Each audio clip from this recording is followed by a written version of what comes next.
2025 সালে শ্রীপঞ্চমী বা সরস্বতী পূজার সঠিক দিন কবে? 2রা ফেব্রুয়ারি বাংলা 19শে মাঘ রবিবার, না 3রা ফেব্রুয়ারি সোমবার? কোন দিন এই পূজা করবেন ও কেন? আর পুষ্পাঞ্জলিরই শুভক্ষণ কখন? বতীরা কী রঙের পোশাক পরবেন?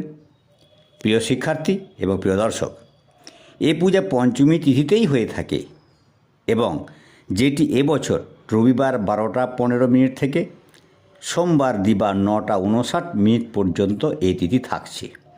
সেহেতু 2 দিনই পূজা করা যায়।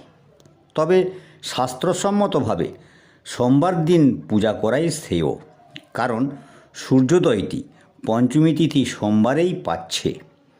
আর পুষ্পাঞ্জলির সময় সকাল 7:30টার মধ্যে অথবা 11:15 থেকে 1টার মধ্যে প্রতিমা বা পটেই এই পূজা করা যায়। আর ঠাকুরের কাছে অবশ্যই বই, পেন এবং বাদ্যযন্ত্রাদি থাকলে সেগুলিও রাখবেন।